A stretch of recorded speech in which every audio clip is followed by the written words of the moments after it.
Here we go. Okay. So anyway, now we should be good to go. So I apologize for the first couple of minutes there, but a few teams have made some news. I switched my microphone, so it should be good now. And the David D says muted. Oh, damn. Okay, good now. All right, very good. All right. Thanks everybody for the patience. This thing's not used to working in the daytime for a live stream, just at night, you know. But yeah, I took a half day off of work, went and got a few things done, and just got back here. And I figured, you know what? It's 4 o'clock. We're supposed to be down to our 53. Let's react in real time to whatever announcements the Jets may make. Now, so far, we've seen a few players get let go, including some guys that, you know, as Jets fans, we were talking about in the draft a couple years ago. Remember guys like Ricky Stromberg, the offensive lineman?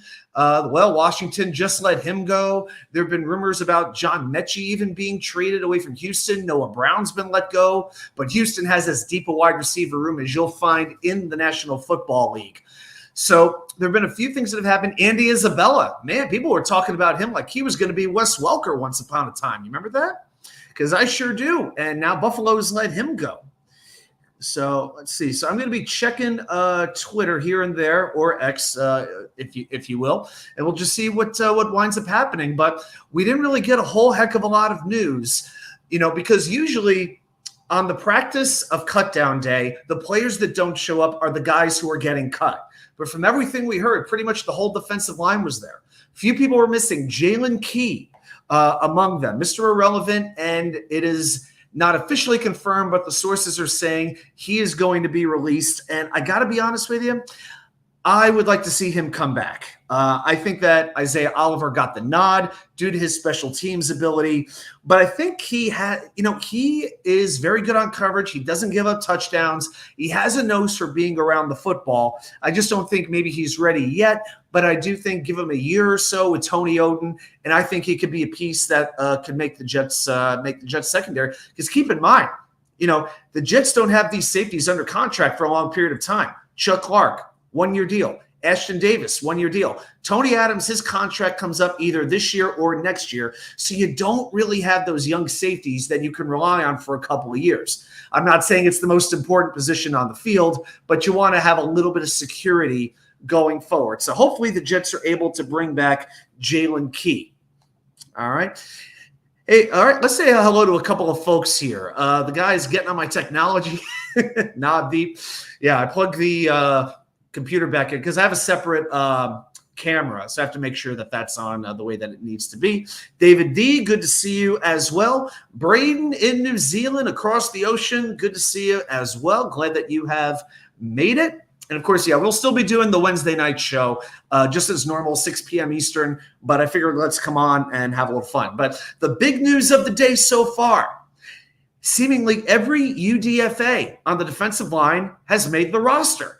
And I got to say, I didn't expect this. I did a poll on Twitter, and I think I put it on YouTube as well. I said, if the Jets, not that this was the situation, but if the Jets could only keep one of these two players, who would it be?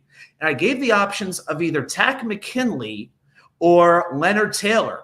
Two players, one on the outside, one on the inside, that Jets fans had just been fancying the last couple of weeks, and for good reason. And in the poll, 63% voted for Leonard Taylor. I thought that was pretty interesting. I think both players have been really, really good, but I thought this would be about 50-50 or 55-45. Now about 2/3 of the people voted for Taylor. They're excited by the potential, but I think more than that, you see that a lot of these defensive tackles are on 1-year deals. It's not too different than safety. Outside of Quinnen Williams, look what the Jets have been doing at defensive tackle. It's been 1-year rotation, 1-year rotation, 1-year rotation, right? I mean, let's think about this. It was Sheldon Rankins, Quentin Jefferson, and Al Woods last year. Who's the other guy? Nate. Who's the big guy? Nathan Shepard. Yeah, along with Sheldon Rankins, 2 years ago. It's been a lot of 1-year deals. I guess the Jets don't want to commit a lot of money to defensive tackle after Quinnen Williams. But you know what? If you can get a player like this, if you can get a Leonard Taylor to work out like this, wow, what a boon that would be. Because The Jets have him for 3 years under contract, okay, at an obviously very, very cheap deal. If they cut him, I think it's like $120K they would forfeit on the cap. Big deal. That's like a nickel to you and me, right? But yeah, Taylor, his numbers have been fantastic. He's made an impact in practically every game, whether it was run defense, whether it was generating pressure. Just a constant disruption every single game. We all wanted LT3, as he's now affectionately being called, to make the team, and it looks like that is going to happen now. But I think one of the bigger, and Braden McGregor, man, oh man, what do you have, 2.5 sacks against the Giants? I'm not saying his technique is the most refined, and I don't expect him to get a lot of playing time, but I think the Jets knew if they let number 91 go, somebody was going to snatch him up. Because there are a lot of teams that are hurting for some pass rush. A whole lot of them, some of them even in the Jets' own division. And they felt the need to protect Braden McGregor, and that's exactly what they did. He stays, and that was a player that I think I was most excited about, along with Taylor, because in his limited time in Michigan, he really seemed to be a disruptive force. Now, right now, I think he's been more overpowering backups. He's going to have to refine his technique, figure out some different moves on how to get to the quarterback, but that can be developed over time. But he's got the motor, he's got speed, he's got that nastiness on the line, that ferocity you want to see him play with, and I like that. So I'm glad McGregor made it as well. The surprise to me was Eric Watts. I did not think he was going to make it. I figured McGregor or Watts might be battling for a spot. Shoot, I figured maybe at the beginning of camp, maybe Tech McKinley, Braden Watts, and McGregor would be fighting for that one spot. And it didn't turn out that way. All three have made the team. But I figured Eric Watts was a player that you could risk exposing because let's be honest, at the end of the day, you can only play 4 defensive linemen at a time, 5 at the most, really. So it's like if they let one of them go, I wouldn't have had any problem with that. But the Jets believe enough in these players that they could be developed, and you wonder what that means for some of the other players. Now, I think the one thing with Watts, and if you guys have any comments or any questions or any opinions on what we've seen so far, I want to get your feedback on this as well. But maybe Watts is here temporarily until Hassan Reddick signs his deal. I think that's the most likely scenario. I don't think the Jets would mind exposing Watts to waivers. If he gets claimed, you know what? You can't keep everybody. You just can't do it. But honestly, if once Reddick signs, somebody's going to get next to no playing time. That's just the way it is. I mean, it's great these guys made the 53-man roster, but do we want to see Braden McGregor, Eric Watts, both of them being deactivated for every single game? I don't want them on the inactive list, an hour before every game. So I want these guys to get an opportunity. Will McDonald, after that, it's a fight for spots. It absolutely is. But between McKinley, the way he's played, he's been the MVP of the preseason. I don't know if they have a preseason MVP, but if there is, you can make a very good argument that Tech McKinley is going to win that award. Then throw in Braden, throw in Eric. I mean, now you're talking 6 defensive ends, and, that just might be a little bit too much. I think that's everybody who I needed to mention there. So, yeah, that is, we're getting, let's see. Eagles just announced some cuts. Nobody too noticeable outside of Paris Campbell and John Ross. Oh, the Eagles released Perry Nickerson, former Jets cornerback from several years ago. Yeah, that was a 5th-round pick that a lot of people were pretty excited about, but it didn't take long for him to basically flame out. So we know that all those defensive linemen are there. Michael Clemens, you know what? He was in practice today. There have been a lot of Jets fans hoping he would go. Clemens is really one of those divisive Jets right now.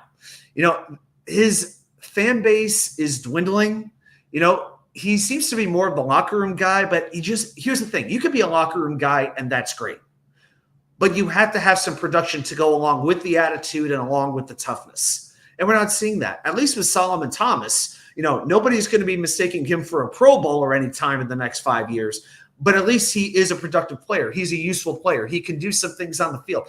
Michael Clemens, he's a good special teams player. He can play the run pretty well. But as we've said many, many times, all he can do is bull rush. If the bull rush doesn't work, if he doesn't use his raw strength to get to the quarterback, he's not getting there. And Navdeep makes a very good point. I was going to get to this. The way Gain last year hurt him. Yeah, I absolutely agree. I think the whole idea was to have him gain weight so he could play inside and the Jets could have some depth there. But that took away his quickness in addition to his strength. And then he became just another guy. and it didn't work. So I'm glad that he apparently dropped a little bit of weight, but still, what have we seen in the preseason from this guy? Half a tackle? I think it was half a tackle. I don't even think he played against the Giants, or if he did, he was certainly invisible.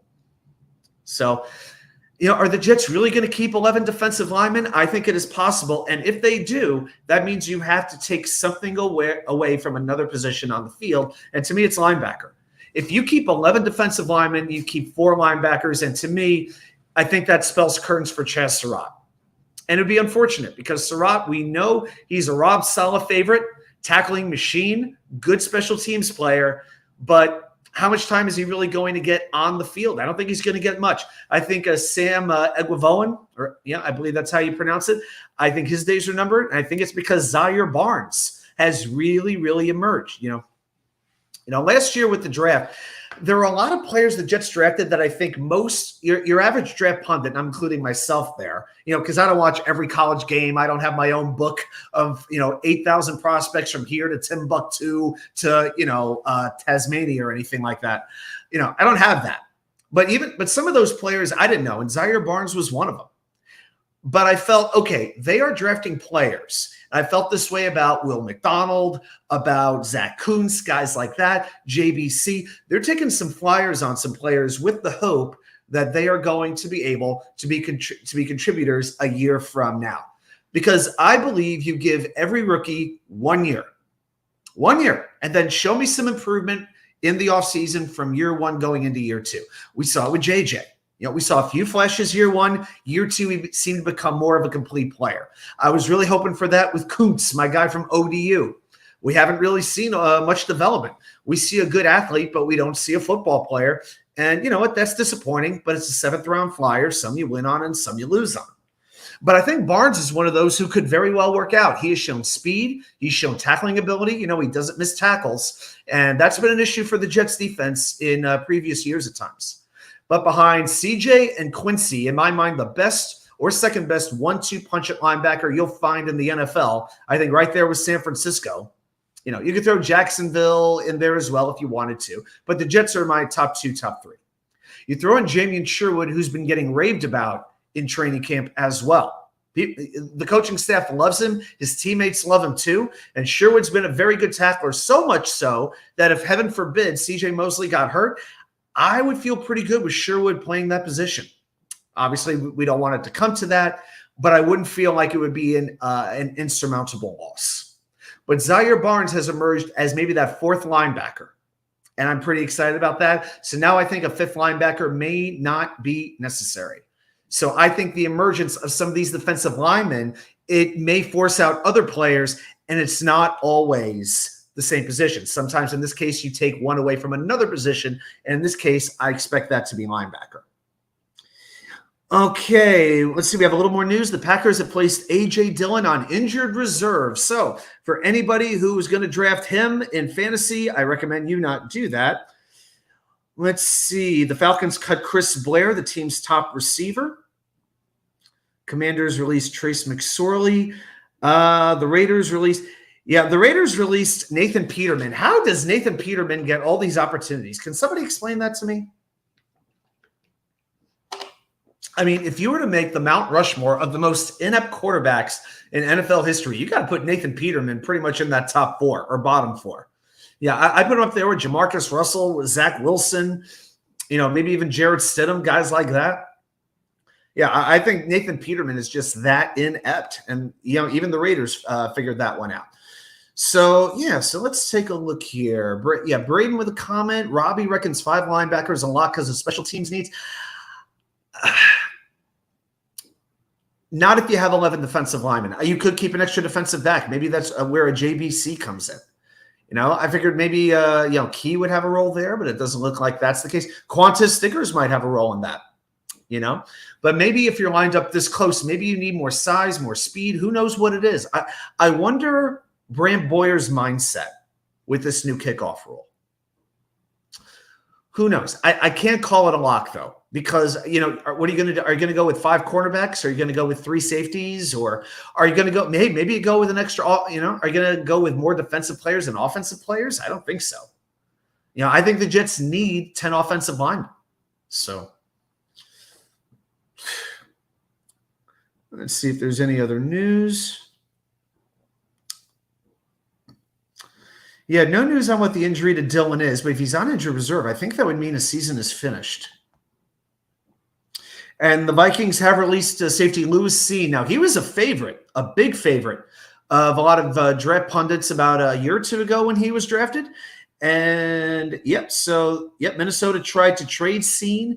Now, he did get hurt his first year, and certainly that would have derailed that process. But, yeah, they tried to trade him. First-round pick. I think the last pick of the first round. Nothing worked out.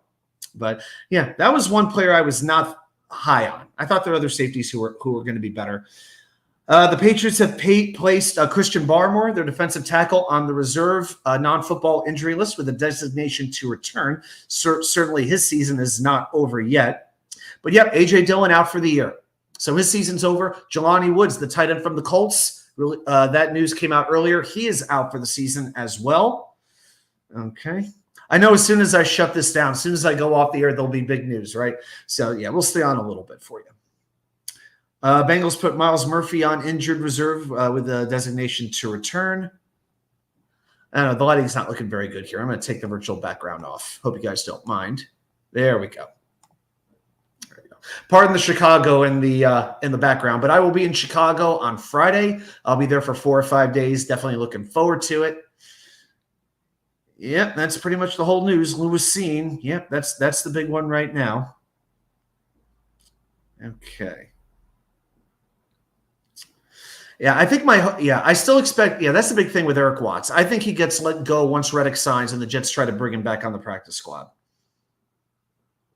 Okay. So, I want to go into one or two of these guys a little bit more. Man, oh, man. Man. So Watts threw 55 pass rush snaps. I wanted to pull the stats up. 1 sack and 4 pressures. So not invisible, but not creating the impact of some of these other players. Braden says, how long till the deadline? 20 minutes ago, brother. 20 minutes ago. So it should have already happened. At this point, I'm expecting to see some press releases and all kinds of news and all kinds of controversy. And Jets fans, Jets Twitter losing its collective freaking minds at this point over one big thing. But so now to go over, and I credit Dom C for putting this out there, there were 5 players who did not have to be subjected to waivers. So that means they would either become a free agent or can revert directly to the practice squad. So there was Tech McKinley. We know we don't have to worry about him. He's on the 53. Anthony Ferkser, Jake Hansen, Tanzel Smart, and Sam Eguavoen. So with those 4. Now, I wouldn't be too worried about any of those guys getting claimed necessarily at this point. I mean, the Jets got Ferkser on waivers when anybody else could have grabbed him. Hansen, I'm not worried about. I mean, I think the Jets' interior depth is pretty good with Glazer, Newman, and Schweitzer. Tanzel Smart, we know the situation with him. Tanzel Smart is like that, if you look at baseball, that AAA player who gets called up for a week, gets sent back down when the roster numbers come up. Flashes in AAA, but never really gets much of a look in the major leagues. And Eguavoen, good special teams linebacker, got some time last year, but you know what? Hey, maybe the Jets want to keep him over Surratt. I don't know why they would, but maybe the fact that they had that option with Eguavoen. So maybe that has something to do with it. All right. Oh, Braden just got to work. Well, I don't want to get you in trouble. So let's talk about another player who has been sticking out quite a bit on the offensive line. Cole Laveau. Now, I didn't know who this guy was, but apparently he was a really good player in the UFL. And when I looked at the Jets' first depth chart, I was looking at the offensive line, and I saw Brady Latham was 4th on the depth chart at guard, and this guy Laveau was 3rd. And ahead of them was I think, AVT and Schweitzer, I want to say. I thought, who's this Cole Laveau guy? And so let's talk about him for a little bit, because I think that's the guy that the Jets are going to try to keep. I don't think he's making the 53, but they're going to try to sneak him in and keep him on the practice squad. And I think the practice squad is 16 people? I think it's 16 players. So I think that's going to happen. So in 3 preseason games, Laveau had 168 snaps, and he allowed just 3 pressures and also graded out as one of the best run blockers on the team. Now, again, I don't expect him to replace Newman or Schweitzer, but, he went to the University of Hawaii, and I think the Jets are going to try to keep him. Now, in college, here's one of the things that you got to like. Laval played every position other than right tackle. And you know the Jets are valuing versatility on that offensive line, especially from the reserves. You know, they put these guys at all kinds of positions. Xavier Newman, for instance, who we know, who's my mind, definitely making the team. He played during the preseason 29 snaps at center, 18 snaps at right guard, 16 snaps at left guard. He was moved all over the place.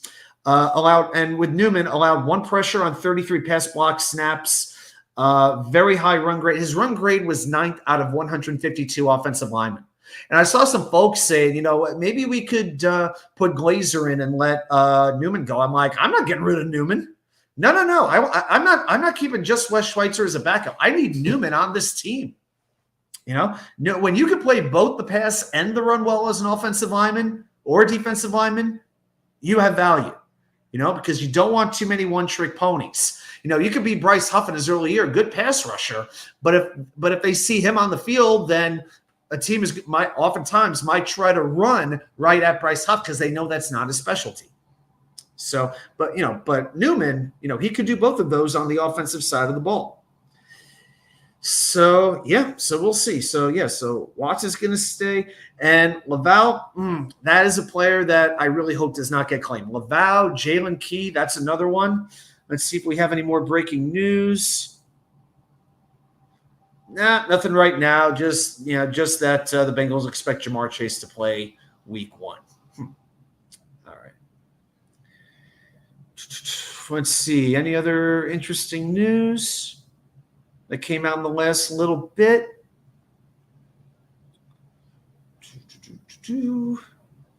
I didn't expect the Browns to release Dante Foreman at running back.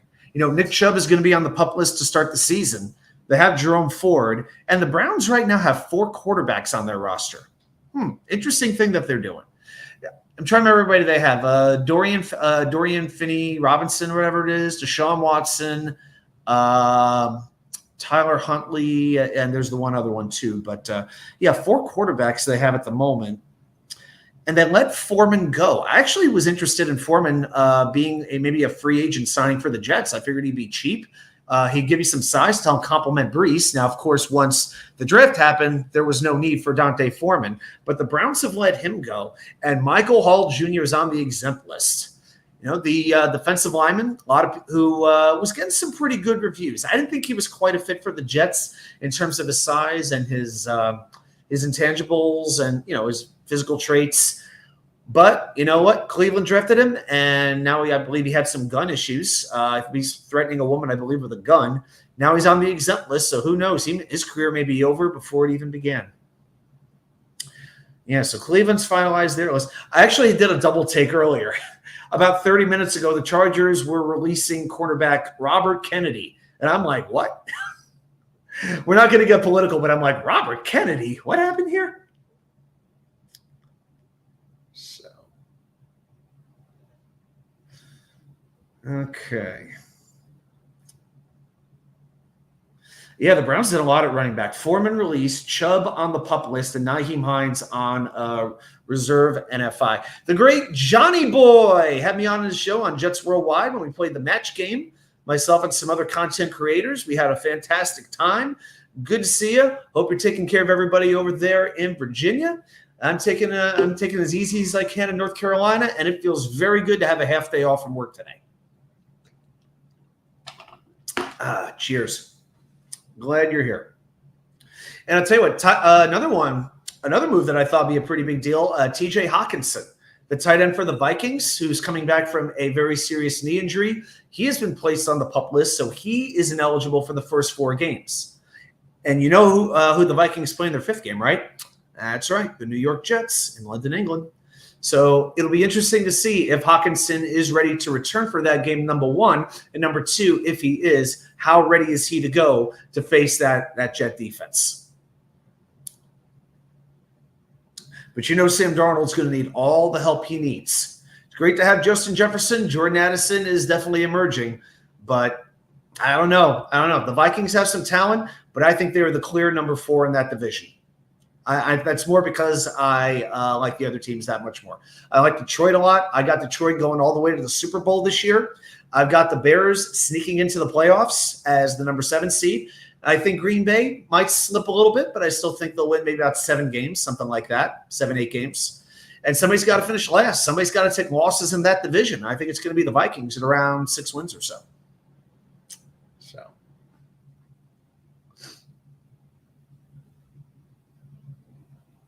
Okay. Oh, yes. And I also have to mention, we didn't even talk about this yet. Brandon Codrington. How about that news? I did not see that one coming. So a player that the Jets fans were huge on, were very excited about, especially after the Carolina game. I know I was, with this new kickoff return rule, the value of a returner has certainly intensified. But you know what? The Jets decided to let Codrington go. And I got to tell you, by week 3 of the preseason, I was starting to feel that. I felt once Izzy had as good of a game as he did, I thought, you know what, Izzy's probably going to make this roster. And I think the Jets would try to keep 4 running backs for a couple of reasons. Number one, it's the highest rate of injury of any position in the NFL. You need whatever you can have. And you have a lot of youth here, but you know what? Abanaconda does have speed that very few players on this team has. Now, I don't know if Abanaconda is going to play much, but if that's a player that you deactivate for most games, or maybe certain games you do plug him in, or if unfortunately somebody gets hurt, at least you have somebody else that you can plug in. But once Abanaconda seemed to have a good chance to make the roster, and the Jets are not going to give up on him easily, right? You knew they were going to try to keep him to justify the draft pick, which is very understandable. But I was like, he's going to take somebody's spot away. And the more I thought about it, I'm like, it's probably going to be Codrington. I love the idea of it, but I think between Gibson, Davis, maybe Corley, the Jets are thinking that's going to be enough. I would love Abanaconda to be in there as a returner. I would hope he can develop and help the Jets in that spot, but we haven't seen that in the preseason yet. And I'm sure Brant Boyer would plug Izzy into that returner role if he trusted him. So that's a little bit unfortunate that it hasn't happened yet, but I hope it does at some point, because I don't know. I don't love the idea, but I think Codrington, once Izzy emerged, it really spelled the end for him. Because again, he's not going to be playing cornerback. His numbers in college were not good. At coverage, at anything, they just weren't. It was about the returning for him. So the Jets decide that you know what, somebody's going to claim him. We don't want to lose him for nothing, so let's trade him. And trade him the Jets did, but what I didn't expect is that it would be in the division.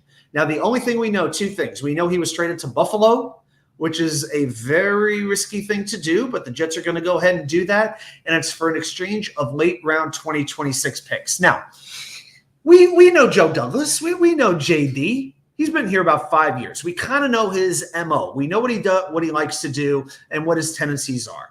And several times now, he has traded a player along with a 7th round pick in exchange for a 6th round pick. So I would be very surprised if that is not the situation here. Hopefully the Jets can get maybe a 5th round pick instead. I'd be very happy about. But really, I don't expect it to be much more than that. Hopefully it doesn't come back to haunt the Jets, but I understand considering some of the other players that they wanted to keep on this team. I just hope this also means they believe in Izzy. All right. We've got the great Devin Baumel. Sorry if I'm mispronouncing that. Went to the Panthers preseason game. So hyped for the season. Yeah, man, I wanted to go too. It just didn't work out for me. I had to go to work. I got called in that week that I had to be there. Couldn't get out of it. So, that's the way it goes, but that's okay. I'm definitely going to get to at least one game. I don't know which one. I'm thinking about actually the Tennessee game. I'm thinking about going there because I could actually fly on American Airlines from Raleigh to Nashville with no problem. They got nonstop flights there every day. Only thing is figuring out a reasonable ticket because it's the Titans home opener. And right now you can't get into that stadium for anything less than like $125.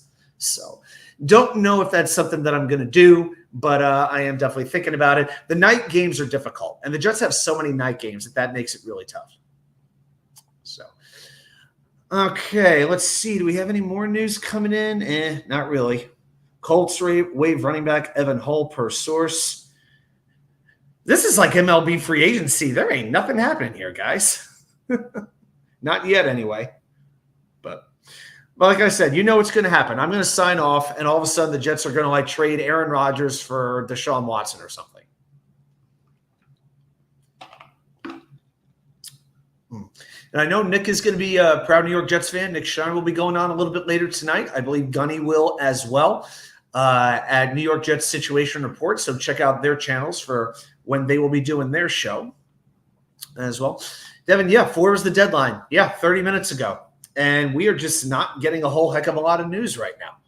It is surprising. Like we expected the news to slowly filter in all day because that's kind of what happens.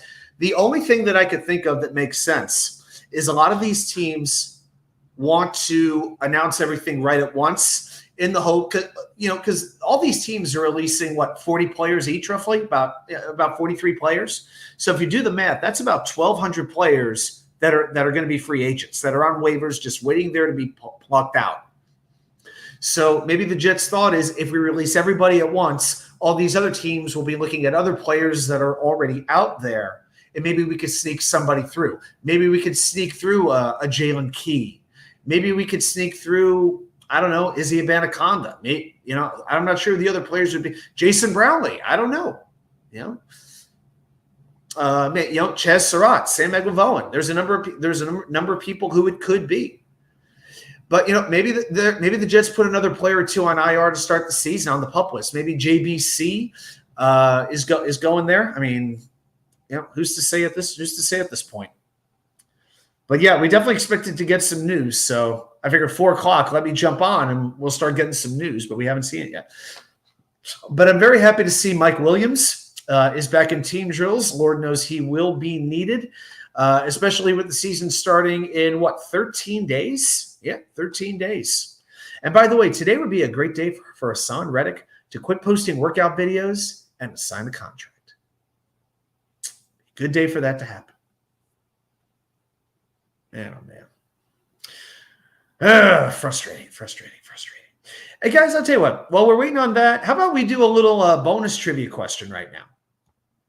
Why not? There's a few of you here in the chat, and while we're waiting on that, let's play a little trivia. Why don't we? Everybody good with that? All right. Okay, let me see what I could pull up here. Okay, guys. We're going to play a little Jets trivia about the current Jets roster here. Okay? So let's do, you know what? Let's do our little shtick. Let's play Jets trivia.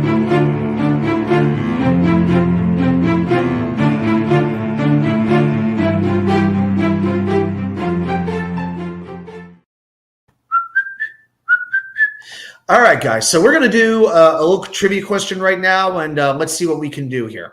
Just while we're waiting on everything. I asked this question to some of my friends in our Jets Twitter chat, and they got it relatively quickly. So let's see how we do here on the Tuesday afternoon live show.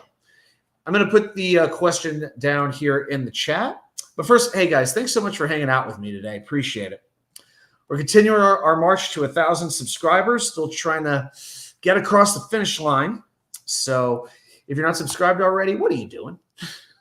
And if you know somebody who might enjoy the show, let them know about it. Or even if they won't enjoy it, still have them subscribe anyway. Okay, so I'm going to type it in here.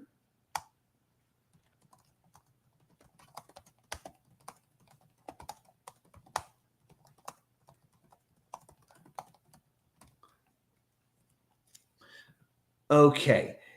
All right, guys, here is your question. Name the 5 current Jets on defense that were drafted in the first round by other teams. 5 current Jets that play defense that were drafted in the first round by a team other than the New York Jets. Who are they? Guys, if you know, throw them down there in the comments. While you're doing that. From Rich Cimini, the last time the Jets and Bills made a trade was 1987. The Bills sent Dom Smith, a defensive lineman, to the Jets for a 1988 conditional pick. So if that excites anybody.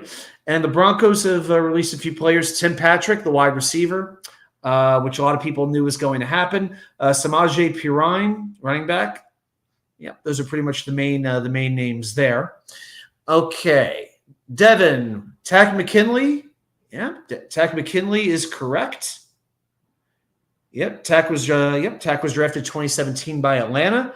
CJ Mosley, drafted in the first round by Baltimore. So you got 2, and there are 3 more.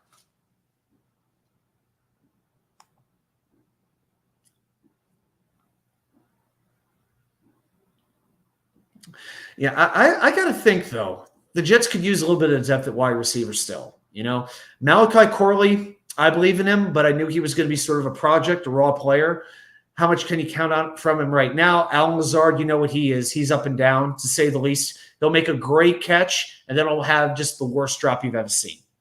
Mike Williams, you never know with his health.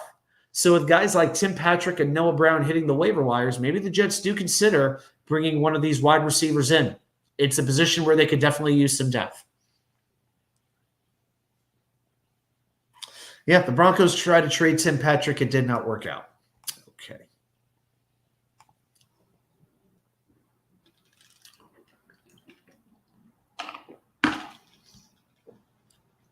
I got a few more people coming in to the chat. Thank you very much. Thanks for hanging out. Braden says Q2. I'm not sure who Q2 is.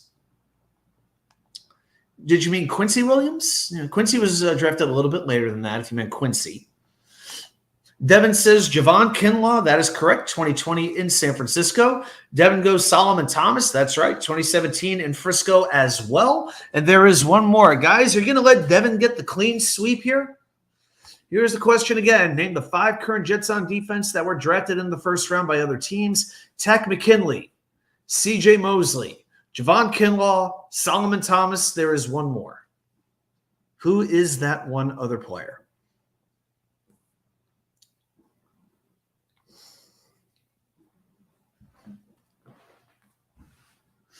David D says DJ Reed. No, DJ was drafted, I believe, in the 5th round by San Francisco. He was a late draft pick.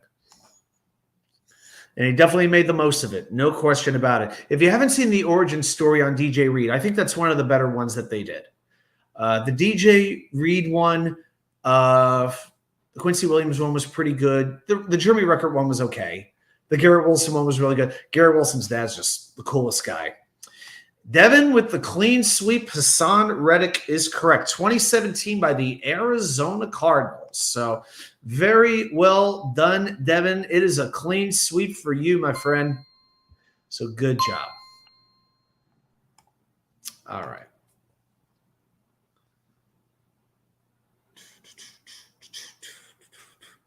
Yeah, I think we'll stay on a little bit longer, maybe till about 5-ish, something like that, unless more news breaks. But all right. So, those were the 5. So I'll come up with another trivia question for tomorrow. But yeah, I got my trivia all ready to go for the entire regular season.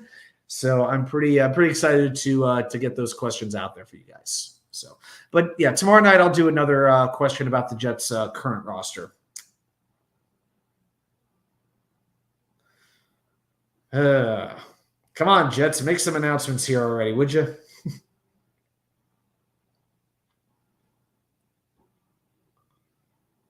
Okay.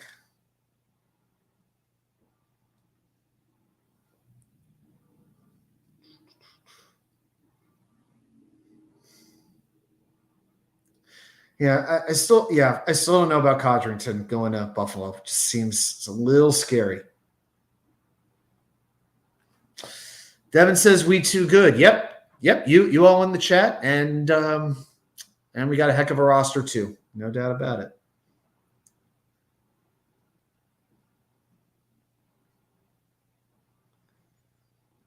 I really wonder, though, was there no other team interested? I don't have a problem with the Jets trading Codrington. No issue with that, because I didn't think he was going to make the 53 over the last week anyway. But why Buffalo? Why in your division? Why would you help the team potentially that you're going to be fighting for a division championship with?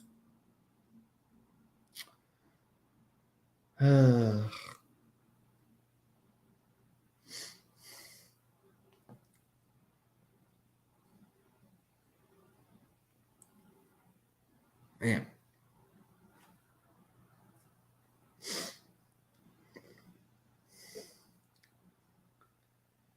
Yeah, even Matt O'Leary's like, they're going to drop the official 53 or what?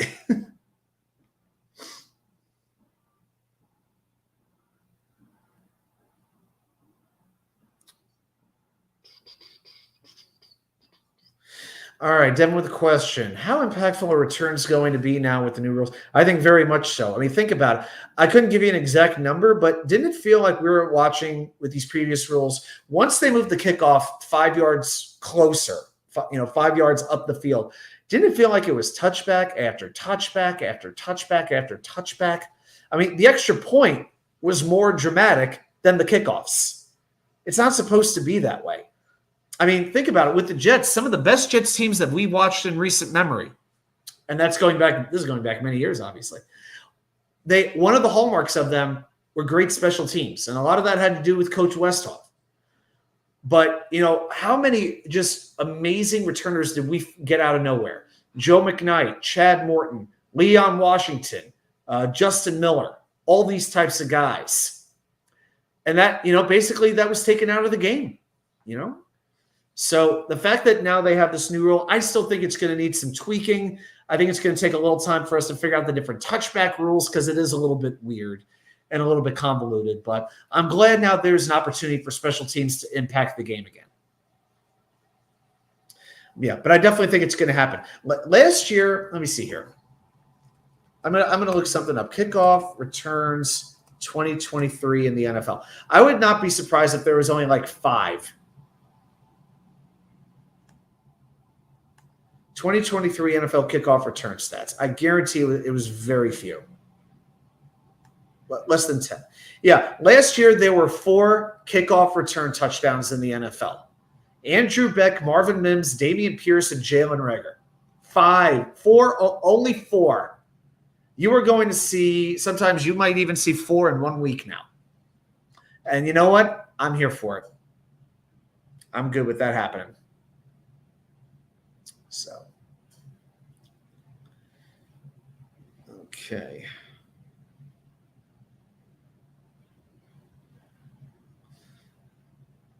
All right, guys, I'll tell you what. I think we're going to wrap this one up for right now. So thanks for hanging out with me this afternoon. I might be jumping on with Nick Shine a little bit later, maybe with Gunny. We'll see. But we will be back here Wednesday night, 6 p.m. Eastern, to recap everything that happened and take a look at the roster and, maybe see what teams made some impactful moves. But everybody, thanks very much. Have a great rest of your day. And I will see you right back here with more content from you know where. The Wicker Chair. See you later, guys.